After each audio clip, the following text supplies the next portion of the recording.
राधे राधे महाराज जी। महाराज जी, क्या किसी का प्रारब्ध इतना बलवान होता है कि पीढ़ी की पीढ़ी उसका फल मिले?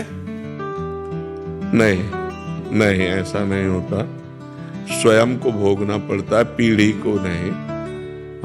जैसे पिता ने पाप कर्म किया और पूर्व जन्म का दुख पुत्र को भी बधा है, तो ऐसे पिता का पुत्र बनेगा कि उसके आचरण का उसे जीवन भर दुख भोगना पड़ेगा। पिता कर्जा किए हुए था, पिता अपराधी था, पिता बहुत प्रकार के दुराचार किए हुए था, तो उस पुत्र को जीवन भर दुख भोगना पड़ेगा।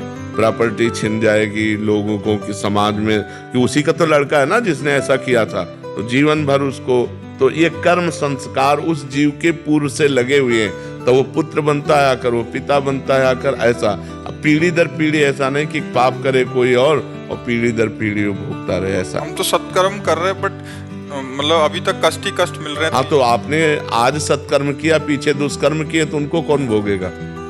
पीछे जन्म में दुष्कर्म किया, पीछे कमाई है ये। अभी की कमाई तो आपकी अच्छी है, मान लो सत्कर्म कर रहे हैं, लेकिन पीछे बुरे कर्म किए पूर्व जन्म में, तो भोगना नहीं पड़ेगा? तो भोगना तो पड़ेगा, अवश्य में भोक्तव्यम कृतम कर्म शुभाशुभम। किसका प्रश्न है? हाँ, तो भोगना तो पड़ेगा ही ना। आज सत्कर्म कर रहे हैं, लेकिन पीछे हमारे बुरे कर्म रहे, तो उनका दंड भोगना पड़ेगा। तो भोगना अवश्य में भोक्तव्य, भोगना पड़ेगा। अच्छा, एक बात ये बता दो कि गोरे दाऊ जी श्याम काहे बने? मैया मोए दाऊ बहुत खिजायो, हाँ मोसों कहे तो मोल को लीनो, तू जस मत गब जायो। गोरे नंद यशोदा गोरे, तू कित कारो आयो। पहलो एक कारण ये है, दूसरो कारण ये है कि छोटे बड़े भैया को कर्तव्य रहे छोटे भैया की रक्षा करवो। तो कंस या कंस को कोई राक्षस आवे को, दो भी आए शैतान आऊं और बुलाऊ, पाषाण पत्थर के है गए। तो बाबा बड़े भागते बास मिलो नंद गाम को, लाड़े लाल को चित्त में लाऊं, गुणगान करूं नित ध्यान धरूं, अब तेरे ही द्वार पे शीश नवाऊं, चरणामृत पान करूं मैं सदा, अपनो निज जीवन धन्य बनाऊं, अब ऐसी कृपा करियो नंदलाल, मैं वास सदानंद गाम को।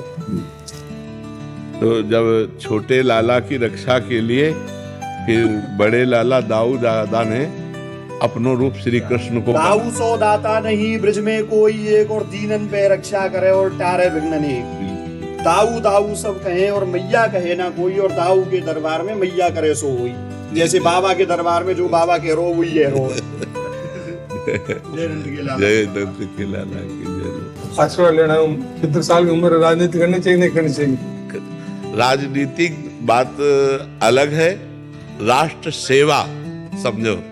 राष्ट्र सेवा करनी है हमें। जो पद मिले उसके द्वारा समाज को सुख पहुंचाना और भगवान का नाम जप करना, अगर दोनों कार्य करोगे ना, तो ये हो गई पूजा और इस सुमिरन से हो गई भगवत प्राप्ति। तो समाज सेवा करनी, जैसे सांसद पद है, एमएलए पद है, तो इन पदों के द्वारा हम समाज को सुख पहुंचाते हैं। राष्ट्र सेवा हम कर रहे हैं, हम अपने देश की सेवा कर रहे हैं, अपने नगर वासियों की सेवा कर रहे हैं, भगवान का नाम जप कर रहे हैं। और देखो, आप जैसे इतनी आयु है तो आपको अनुभव भी है, तो आप नौजवानों को सतमार्ग देना, समाज को सुख पहुंचाना, ये जरूरी है। अगर आप जन न करेंगे तो नौजवानों की बुद्धि तो बेविचार व्यसन में फैल रही है, बेविचार व्यसन में फैल रही ना, बॉयफ्रेंड गर्लफ्रेंड, ये दुनिया के लिव इन रिलेशन गंदगी में फैल रही, नशा पी रहे हैं और नशे की जरूरत के लिए हिंसा कर रहे हैं, चोरी कर रहे हैं। तो आप जैसे विवेकी जन समाज को सुधारिए, यही सबसे बड़ी सेवा है, और खूब नाम जप कीजिए।